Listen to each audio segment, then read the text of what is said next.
Bonsoir à vous-même d'abord avant de commencer. Bonsoir à tous les frères et sœurs EPV.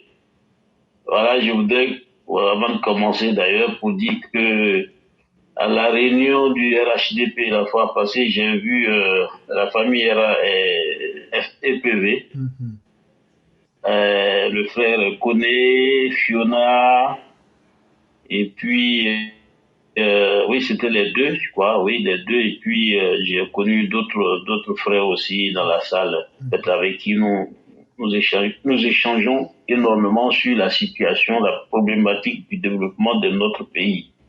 C'était un moment assez chaleureux, solennel, et l'enjeu en valait la peine. En tout cas, c'était pour te faire ce retour, pour dire que, bon, voilà, les retrouvailles sont faites.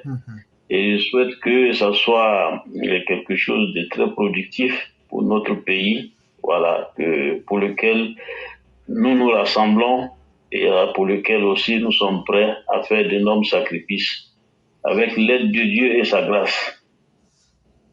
Donc, ceci étant dit, je voudrais aujourd'hui aborder le sujet, en fait, je salue d'abord toute la Côte d'Ivoire. La Côte d'Ivoire, quel que soit ce que nous sommes aujourd'hui, mais bon, je salue tout le monde. Je souhaite que, bon, on arrive à un niveau de compréhension mutuelle qui soit vraiment honorable. Je voudrais aujourd'hui aborder la problématique de la FECI. Et je l'aborde sous, comment on appelle ça, une forme un peu lapidaire. La FECI doit vraiment disparaître. La FECI doit vraiment disparaître. Ce n'est pas seulement la FECI, c'est l'esprit FECI surtout. Et c'est très important pour nous de le comprendre parce que aujourd'hui nous parlons, en tout cas c'est la FECI qui est sous le feu des projecteurs parce que c'est à partir d'elle que la situation, en tout cas la situation sécuritaire au niveau de nos universités aujourd'hui sous le feu des projecteurs. Mais je voudrais vraiment peut-être que ça va pas plaire à tout le monde, mais c'est pas l'objet. L'objet, c'est de trouver les voies et moyens pour faire sortir à la lumière du jour et de la lune, en tout cas, la vérité qui va nous conduire au vrai développement. Je ne sais pas si certains, en tout cas, je le pense, que on se souvient du décès d'un étudiant il y a quelques années au temps du PDCI, quand le PDCI était au pouvoir, et qui s'appelait Zébier. Je ne sais pas si vous vous en souvenez. La FECI doit disparaître.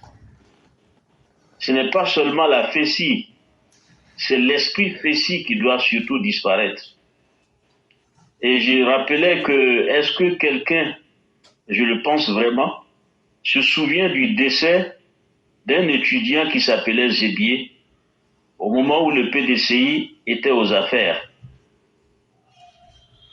Alors, et juste avant Zébier, pour ceux qui ont vécu l'époque de l'ancien ministre de la Santé, Didier Madi, vous voyez, le PDCI, c'était, n'est-ce pas, rapprocher les services du MESI pour pouvoir avoir une mainmise sur le milieu universitaire. Et il y avait beaucoup de pratiques mafieuses qui se faisaient. Et ça a développé ce qu'on appelle les mauvais côtés du relationnel.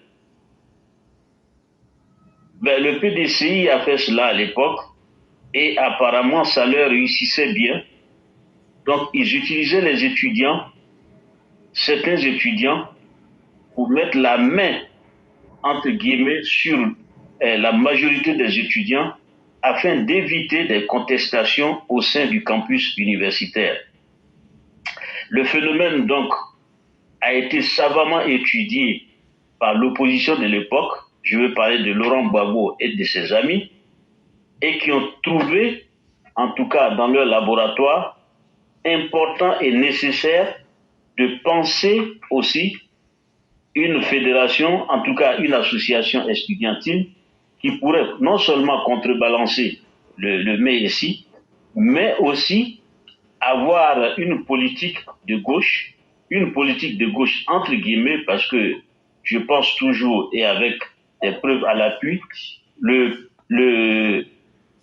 FPI n'a jamais été un parti de gauche. Le FPI a utilisé, n'est-ce pas, l'idéologie de gauche pour se faire une ossature, comment on appelle ça, une carapace, mais à l'évidence, ce n'était pas un parti de gauche, c'était de l'ethnocentrisme, du tribalisme pur et dur, en tout cas de l'esprit de résurrection, n'est-ce pas, d'une sorte d'idée de revanche pour un peuple qui, dit-on, avait été assassiné, avait été tué impunément. Je parle du peuple Zébier, Guébier, comment on appelle ça, dans la région des Gagnois. Donc vous voyez, ça a été bien pensé, et donc à travers le MESI, la FESI, les idées du FPI étaient injectées au fur et à mesure. Et ça a pris de sorte que la FESI non seulement a réussi à éclipser le MESI, en tout cas avec la disparition dans l'espace politique de façon très très forte de l'influence, je veux dire, du PDCI. Le MESI étant donc pratiquement dans les archives, la FESI a occupé tout cet espace-là dans sa forme la plus violente et la plus honteuse.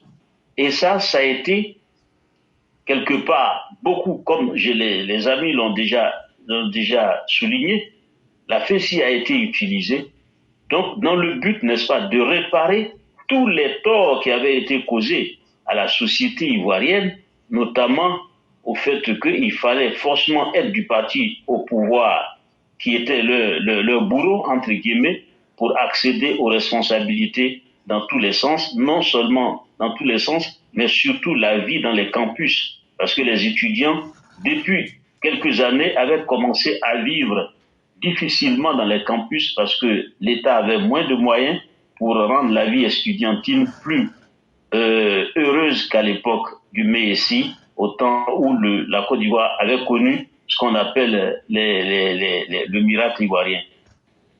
Donc, et ça a continué. Et ça a continué. Après le FPI a pris la FESI de façon très occulte, comme son bras armé, et qui faisait le sale boulot. Et à la suite, on ne voyait pas, n'est-ce pas, d'enquête qui pouvait confondre cette FESI-là. Cette FESI était plutôt protégée. Donc c'est devenu le bourreau. Mais en réalité, tout ce que nous sommes en train de voir, sous tout ce fonctionnement, dans le cheminement de 34 ans de cette FESI, et dans le prolongement aussi de comment on appelle ça, de la vie du MESI, il y a eu un débat qui a été entretenu, c'est de mettre de l'ordre dans le contrat social. Parce que du côté du FPI, donc de la FESI, le contrat social avait été sérieusement remis en cause. Et il faudrait qu'on soit vraiment honnête et très logique d'admettre qu'à l'époque, le président de la République de l'époque, son Excellence Félix Houphouët-Boigny, avait tellement, il y a eu tellement eu de pratiques critiquables, en tout cas au niveau de sa gestion, que finalement le FPI était regardé comme le parti qui pourrait sauver la Côte d'Ivoire de toutes ces erreurs de gestion. Donc, et c'est comme ça que la FESI, dans ce combat, a pu avoir l'image, c'est-à-dire cette image de sauveur de la société, donc un bras, comment on appelle ça, une forme de force qui pouvait aider la Côte d'Ivoire, n'est-ce pas, à travers le mouvement estudiantin, à faire revenir, en tout cas, la société ivoirienne dans dans les normes. Mais ça n'a pas été le cas. La machine n'a pas tourné comme on l'avait souhaité. Et aujourd'hui, la FESI s'est transformée en une sorte de mouvement terroriste et faisant en tout cas le malheur de beaucoup d'étudiants. Et je pourrais vous dire que moi aussi, la FESI m'a poussé à abandonner les études à l'université au moment où j'étais en sociologie. J'ai dû abandonner parce que je ne pouvais pas supporter que l'université soit le théâtre, n'est-ce pas, d'affrontements fratricides et qui n'avait que conséquence, n'est-ce pas, la dislocation du tissu social. Mais aujourd'hui, nous sommes arrivés à une période, c'est-à-dire sous l'ère du président, son Excellence Alassane Dramane Ouattara, et je vais le souligner très bien, le président de la République connaît les deux faces de la médaille. Il connaît très bien les deux faces de la médaille, la période mééciste et la période féciste. Et donc, il connaît la réalité profonde. La FESI est un instrument extrêmement sophistiqué, très sensible, manipulé des deux côtés, de tous les côtés d'ailleurs. Certains pensent que la FESI va aller dans le sens, n'est-ce pas, d'apporter sa contribution à l'ennoblissement du contrat social, alors que de l'autre côté, au départ, le FPI voulait l'utiliser dans ce sens-là. Mais comme eux, ils ont quitté le champ de la politique pour entrer dans le champ de la haine et de la déconstruction sociale, parce qu'ils veulent plutôt que la Côte d'Ivoire soit en lambeaux pour leur seul intérêt, alors ils agissent sur la FESI qu'ils ont entretenue, et faire en sorte que cette FESI, n'est-ce pas, continue d'endeuiller les Ivoiriens et même les non-Ivoiriens qui sont sur nos campus, tout simplement pour ne pas permettre au pouvoir qui est en place de connaître la paix et de conduire le chemin du développement. Voilà le tableau que je dresse pour cet instrument, ou bien en tout cas cette organisation. Donc, derrière tout ça, moi je pense que ce que je vois à mon humble avis, c'est l'échec de l'expérimentation du tribalisme, l'échec de l'expérimentation du népotisme et du relationnel. Tous ces systèmes qui ont été méticuleusement mis en place dans nos sociétés ont montré leurs limites. On ne peut pas gérer une société avec le tribalisme. Ce n'est pas possible. Tout ça se retrouve dans un seul vocable, c'est l'exclusion. Forcément, vous allez exclure une bonne partie de la population. Et un tel système ne peut pas perdurer dans le temps et l'espace, sous quelque cieux que ce soit. Ça ne marchera pas. Et là, avec cette crise qui est venue sous la FESI, donc je répète, c'est l'échec du tribalisme. Le tribalisme a été entretenu par nos élites dans toutes les régions. Et ça, si nous avons accepté de vivre ensemble, nous avons accepté de nous mettre sous un contrat social, ce qui importe et qu'il va falloir nourrir et entretenir, c'est l'esprit républicain. De concevoir que cette histoire du Nord et du Sud ne marchera jamais. Et tout pouvoir qui va s'accrocher à cela va connaître des jours difficiles. Et le FPI en sait quelque chose pour ce qu'il a vécu en 2011. On ne pourra jamais l'accepter, quel que soit le pouvoir qui va aller dans ce sens-là. Et je salue là le président de la République qui a compris que le RHDP doit s'émanciper de tout ça, ne doit pas emprunter ces chemins ténébreux. Parce que c'est des chemins qui vont nous mener, n'est-ce pas, à la mise, en tout cas, comment on appelle ça, en miettes de notre tissu social. En clair, je veux dire du capital social.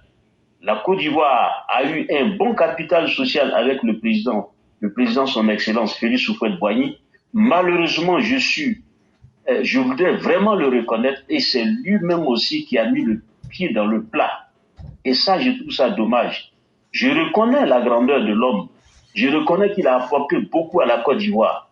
Mais malheureusement, il a mis le pied dans le plat. Il n'a pas su garder cela jalousement. Le népotisme, le tribalisme, le relationnel, tout ça, ça a mis, n'est-ce pas, en situation délicate la situation du pays. Et ça, nous devons nous en inspirer. Pour nous qui nous engageons pour que notre pays fasse du progrès, aille de l'avant, il faut tirer les leçons de tout ça. Oui, le procès de la FECI, c'est en fait le procès de la société ivoirienne dans son fonctionnement, en tout cas intime. Il y a eu trop de laisser-aller. Les gens n'étaient pas assez responsables. Et beaucoup ne le sont pas jusqu'aujourd'hui. Ils sont parfois, n'est-ce pas, qui font partie aujourd'hui des élites et qui prennent les décisions pour la nation. Ils n'ont pas compris que l'esprit de division ne marchera jamais. Et c'est ça qui fait la différence. Et c'est cette différence que le président de la République fait avec les autres. Il a compris que ce pays ne peut se construire à une personne qui est partisan. Il faut servir tous les Ivoiriens. Et il faut que chaque fois que nous choisissons nos leaders, nos représentants, que chacun se reconnaisse en eux. Et c'est le lieu de rebondir, n'est-ce pas, sur cette vidéo où le ministre Diawara distribuait des billets de banque. Vous voyez, ça encore, ça pose un énorme problème. C'est toujours le procès de la FECI. Moi, je ne comprends pas. Je ne peux pas l'accepter. Je pense que ceux qui ont encore quelques lucidités ne peuvent pas supporter cela. Comment se fait-il que nos dirigeants puissent, n'est-ce pas, distribuer des billets de banque aux gens? Ils ont un salaire. Ils ne peuvent pas puiser dans les caisses de l'État. Alors que nous luttons contre la corruption. Comment cette corruption peut être maîtrisée par ceux en qui on a placé notre confiance pour gérer les fonds publics, alors qu'ils ont quelque part des possibilités de faire sortir ces fonds-là pour servir des causes qui parfois mettent en tout cas la paix sociale ou le contrat social en danger. Ce sont des choses sur lesquelles nous devons légiférer. Et c'est en cela que le choix de nos députés, nos représentants, tout ça, c'est des gens qui, n'importe qui ne doit accéder à ces postes de responsabilité. Parce que si vous mettez des clowns, entre guillemets, aux affaires, ils vont nous produire des sociétés de cette nature. Et ils vont nous contraindre à lutter toute notre vie à réparer leurs torts. Nous ne pouvons plus continuer comme ça. C'est tellement sérieux la gestion d'un pays. C'est tellement sérieux la gestion d'une communauté. C'est tellement sérieux, n'est-ce pas, comment on appelle ça, l'instauration de la paix dans une société. Parce que c'est une denrée difficilement conservable. Et c'est à nous d'en prendre conscience. Donc la FECI, oui, tout le monde lui jette aujourd'hui, en tout cas, la pierre. Mais je voudrais aussi qu'on réfléchisse. Cette situation nous amène à réfléchir sur nous-mêmes. Est-ce que nous sommes en capacité... Allô? Nous sommes là, on vous écoute. Voilà. Est-ce que nous sommes en capacité de vraiment accepter que notre pays, c'est notre affaire et que tout ce qui arrive dans notre pays, c'est notre responsabilité. Et que nous devons, n'est-ce pas, apprendre à être honnêtes avec nous-mêmes, avec nos concitoyens, qui, en tout cas, nous lèguent la charge qui leur revient individuellement pour nous permettre d'exercer cette charge-là au bénéfice de la communauté. Et ça devient un peu problématique quand je vois cette situation-là, des députés qui peuvent distribuer de l'argent, ou bien un président de l'Assemblée nationale qui distribue de l'argent. C'est quel argent il distribue? C'est les biens publics. Et après, on s'étonne que les caisses soient vides. Parce que quelque part, ils ont la possibilité de dilapider ces fonds-là. Et de façon très astucieuse, ils profitent de cela au bénéfice de leur famille. Ce sont des portes qu'il faut complètement fermer. Et ça, cette opportunité que nous offre cette crise de la FECI doit être mise à profit pour mettre de l'ordre. Je vous assure, le président seul ne peut rien faire. Il faut qu'on l'accompagne. Et c'est cet exercice que nous sommes en train de faire à travers EPV. Nous appelons des bonnes volontés et il faut qu'on s'incruste dans les structures de décision pour pouvoir permettre, n'est-ce pas, de désamorcer cette bombe-là. Parce que ça fait longtemps que la Côte d'Ivoire est dans cet engrenage-là. Et c'est en cela que je dis toujours, et je l'ai toujours dit, la Côte d'Ivoire est dans un piège. Et ce piège, le docteur Alassane Ouattara a réussi, n'est-ce pas, à desserrer quelques étaux, mais il en reste encore beaucoup. Donc c'est un travail extrêmement pointueux qu'il va falloir mettre. Écouter la circulation de l'information dans l'espace, dans nos espaces de vie. Vous voyez, les gens ne s'offusquent pas de voir un parent qui est ministre ou quoi que ce soit détourner les fonds publics et puis pour eux c'est une belle affaire pour eux parce que ça revient à la famille. Mais qu'est-ce que vous êtes par rapport au reste de la population? Et ça, cette question-là doit être tellement traitée et doit être tellement, comment on appelle ça, au centre de nos préoccupations, au point que, finalement, que l'Ivoirien lambda puisse faire confiance à ses dirigeants, parce que ceux-là seraient des défenseurs du bien public, des défenseurs du bien-être public, des défenseurs de la nation à tous les niveaux, et qu'ils sentent que lorsqu'ils sont investis de ce pouvoir-là, de cette grâce, que c'est vraiment une chance dans leur vie. Parce que c'est comme ça que vraiment on sert son pays. Et ça, c'est très important. Parce que si on continue comme ça, la fissuration du tissu social ou du lien social va toujours, en tout cas, continuer et ça va s'agrandir. Au point que, à un moment donné, vous allez toujours refaire la roue. Parce que le président Ouattara est en train de construire le pays aujourd'hui. Mais si on n'attaque pas les racines de ce mal-là, c'est sûr que ce travail sera fortement menacé. Donc j'appelle tout le monde. Nous devons construire la confiance entre nous. Cette confiance-là est basée sur le fait que chacun puisse faire confiance. Comment rassurer des gens de la FECI que si vous abandonnez ce chemin, vous pouvez vivre pleinement sans être inquiété et dignement. Ça, eux aussi, ils sont en train de se poser cette question. Parce qu'ils se sont dit, ils sont convaincus que c'est la seule manière pour eux, peut-être, je le dis bien peut-être, c'est la seule manière pour eux, n'est-ce pas, de trouver un espace pour leur vie sociale. Alors que c'est possible de vivre dignement, mais sans emprunter ces chemins aussi dangereux et destructifs du lien social. Donc je voudrais vraiment que les frères et sœurs, on prenne conscience de ces éléments-là et puis orienter nos débats dans ce sens, parce que c'est très important. Vous voyez, par exemple, c'est quelque chose qui, moi, me préoccupe depuis des années, et je reviens là-dessus.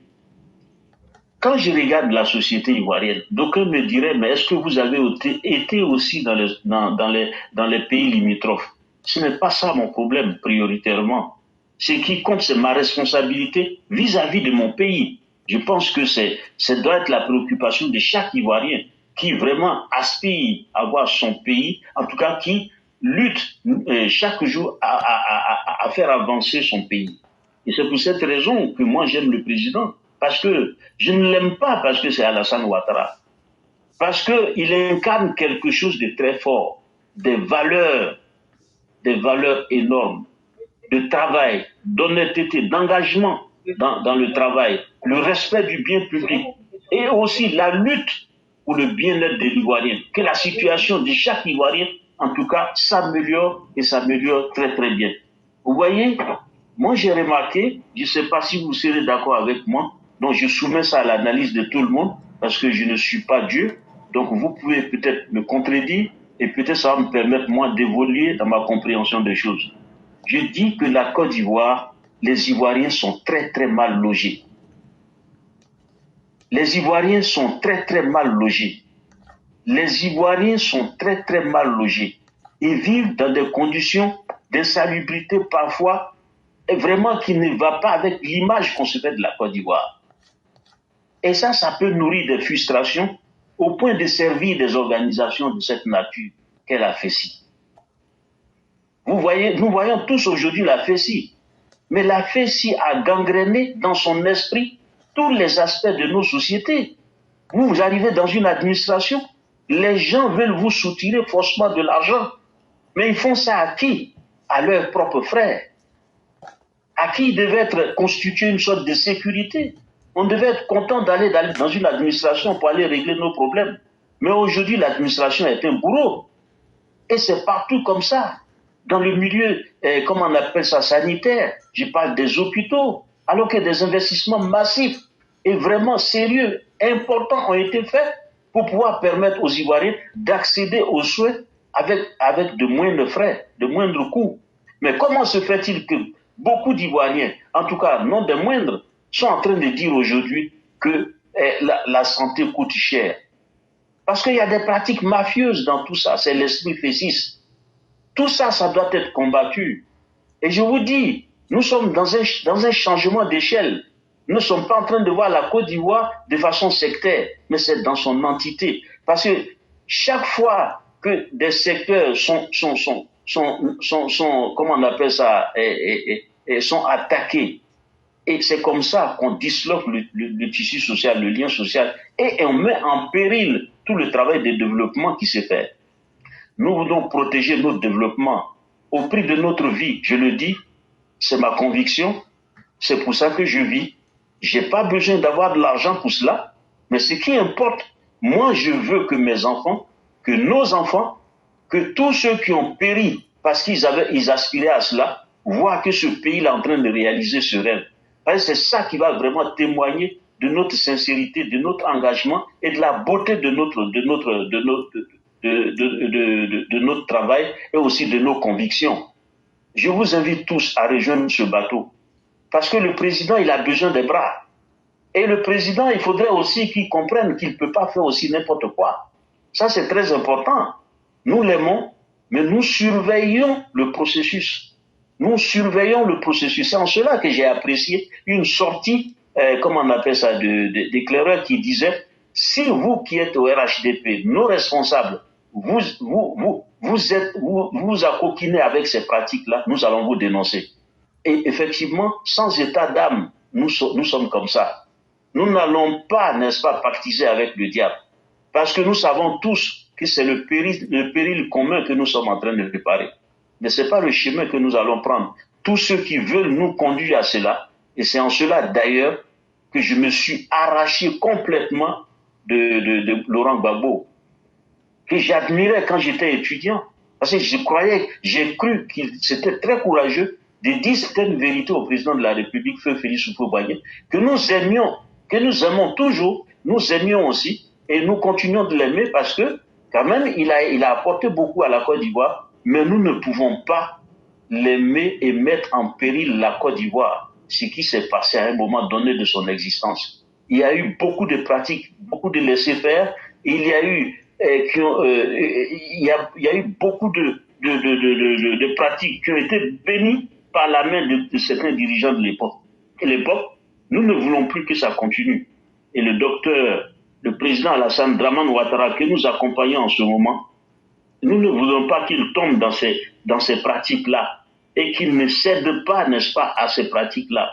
Parce que ce serait mettre, n'est-ce pas, en tout cas, une encre noire, indélébile, sur tout ce travail qu'il est en train d'abattre. Mes chers frères et sœurs, il est important qu'on se batte pour bâtir une société normale. Le processus a commencé, le processus est en train de s'amplifier, mais la menace est là, elle est dans ses entrailles. La FECI était un élément indicateur, mais il n'y a pas que la FECI, il y a le démembrement de la FECI, et ça, il faut toucher tous ces aspects-là, il faut intégrer la problématique dans sa globalité, et c'est comme ça que nous allons, n'est-ce pas, réussir ce combat qui vaut la peine et qui va avoir comme résultat de construire une société qui va être enviée, parce que ce sera une société enviable, parce qu'on aura construit sur des fonds solides, sur une fondation solide, où il va régner, n'est-ce pas, l'amour, parce que l'amour ne peut pas être dans une société où les gens ne se font pas confiance, où les gens n'inspirent pas confiance, où les gens ne respectent pas les biens publics, où les gens ne respectent pas, n'est-ce pas, la vie des humains. Et ça, ne vous étonnez pas, nous pouvons réussir mais à la seule condition que cette problématique qui nous est offerte aujourd'hui, qui est la crise F6, soit vraiment, en tout cas, étudiée dans tous ses aspects, même s'il faut, ça va nous demander beaucoup d'années, et ça en vaut la peine, parce que la Côte d'Ivoire a trop souffert de cela, et je ne vais pas tout dire ce soir, parce que le travail, il est très long. C'est une conviction que je nourris depuis plus de 30 ans. Je ne me suis jamais senti, en tout cas bien, avec ces pratiques, en tout cas qui, je savais personnellement que nous ne pouvons aller nulle part avec ces pratiques-là. Plutôt, nous sommes en train de nous enchaîner par ces pratiques-là. Vous voyez aujourd'hui, un Ivoirien lambda ne fait plus confiance à son concitoyen. Et ça, c'est le début de la chute. C'est le début de la dislocation du lien social qui est fondamental, comme le disait le philosophe Jean-Jacques Rousseau. Tout ce qui rend le lien social ne vaut rien. Et donc, la Côte d'Ivoire n'est pas tombée dans ces travers-là.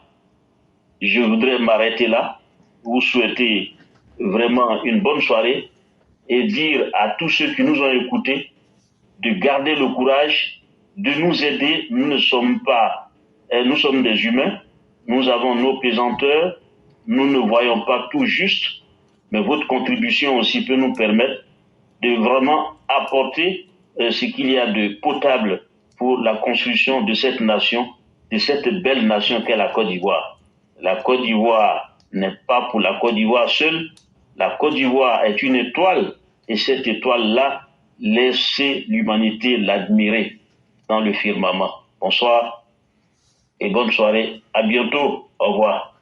Merci infiniment, cher René. Merci de cette belle description d'une situation qui est un problème de société. Et comme je venais à le dire, ce n'est pas que la FECI seule. La FECI n'est qu'un modèle que les gens veulent propager pour contrôler la société ivoirienne. Et la société civile ivoirienne aussi est en train de suivre le même chemin. Et donc, plus tôt on trouvera les moyens pour éradiquer la FECI et transformer les mentalités, mieux ce serait. C'est par une histoire que je vais terminer le direct du jour, qui est inspirée de la mythologie gréco-romaine. Il y avait un grand soldat à qui les dieux lui ont fait la promesse: tu peux gagner physiquement le combat, tu peux soumettre tous tes ennemis, tu auras tous les royaumes, mais tu ne seras pas éternel. Mais par contre, tu auras la gloire de ce monde et tu auras les plaisirs de ce monde, mais ça sera de façon éphémère, ça ne va pas durer. Mais l'autre côté de la médaille, tu vas mourir en tant que grand combattant sur le front. Au champ de guerre, tu mourras. Et pour l'éternité, on prendra ta figure pour symboliser l'immortalité du guerrier sur le front. On lui a demandé quel est le choix que tu fais. Il a demandé: je fais le second choix. J'abandonne les biens de ce monde, j'abandonne une gloire éphémère, mais je veux rester dans les esprits. Je veux que tout le monde se souvienne de moi. Il faudra que les uns et les autres se souviennent de nous. C'est ce combat-là que le docteur mène, le docteur président. Si lui, il arrive aujourd'hui à bâtir le physique, aidons-le à bâtir le spirituel. Le monde physique, on peut le contrôler parce qu'on le voit, mais on ne voit pas les esprits. Aidons-nous à construire nos esprits. Aidons-nous à être des modèles dans notre société. Vraiment, cher René, merci beaucoup. C'est par cette pensée que nous allons terminer aujourd'hui pour dire que chacun des Ivoiriens doit se remettre sur la balance de sa propre réflexion, de sa propre conscience, pour se peser. Où est-ce que nous voulons être? Pour finir comment? C'est très important dans une vie, parce que du résultat que nous donnerions va dépendre l'avenir de nos enfants. Ceux qui se sacrifient ne sont pas des idiots. Détrompez-vous. Ceux qui se sacrifient ne sont pas des idiots. Ceux qui se sacrifient ne sont pas des idiots. Alassane Ouattara n'est pas un idiot.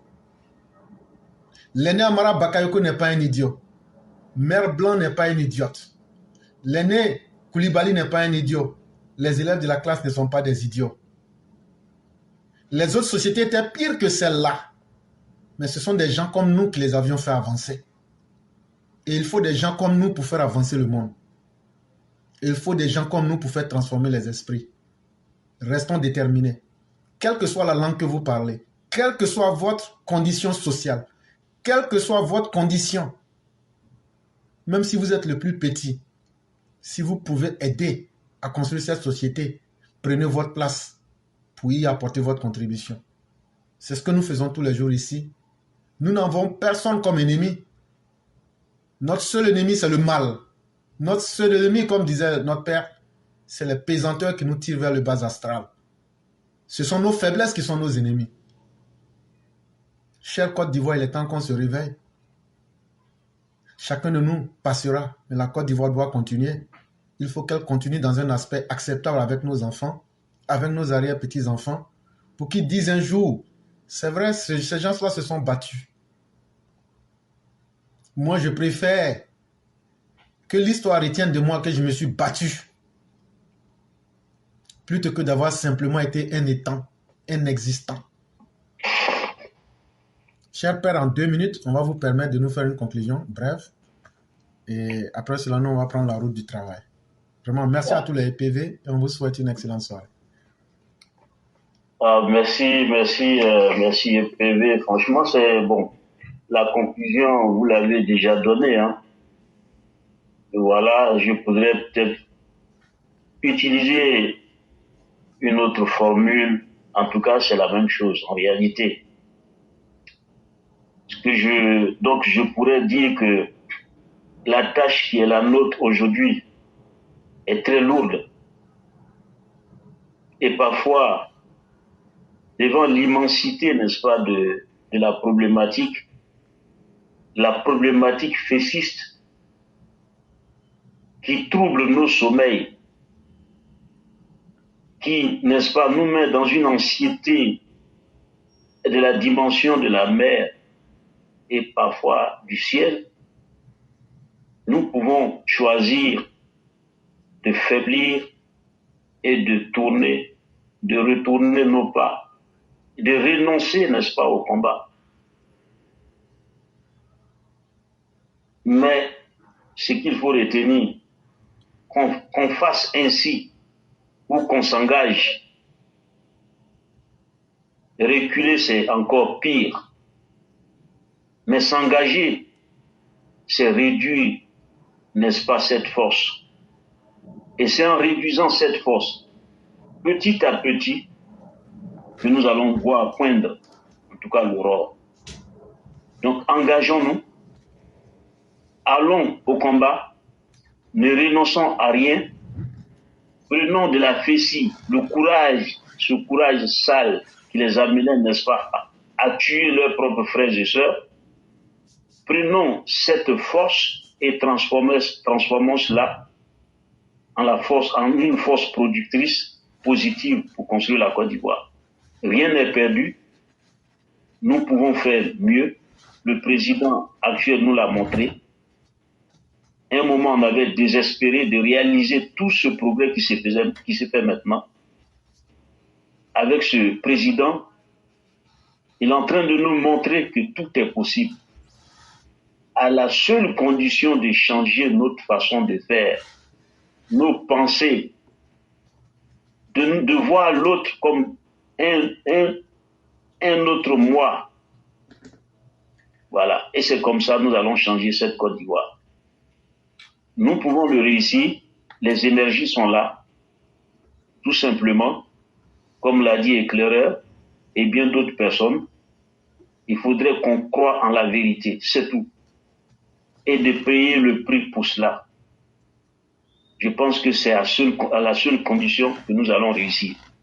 C'est ce que je voudrais apporter comme conclusion, tout en saluant en tout cas les braves combattants, qui soient en tout cas cachés ou en tout cas ou qui sont encore avec nous. nous appelons tout le monde à vraiment nous aider à accompagner ce président qui a ouvert une brèche qui ne va jamais se fermer, mais qu'on doit plutôt agrandir. Bonsoir, à très bientôt. Merci à tous, merci infiniment. Demain, ça sera la voix du militant. Nous invitons tous ceux qui veulent la parole dans toutes les langues de la Côte d'Ivoire, sans distinction de classe sociale, sans distinction de niveau intellectuel ou philosophique. Venez parler, dites ce que vous avez à dire, la Côte d'Ivoire vous entendra et le président Ouattara est à votre service pour aider la Côte d'Ivoire. Merci à vous-même, cher aîné, merci à tous les EPV et merci à tous ceux qui aident la République à aller de l'avant. Excellente soirée à vous. À vous aussi, pareil. Merci beaucoup. Au revoir. Bye.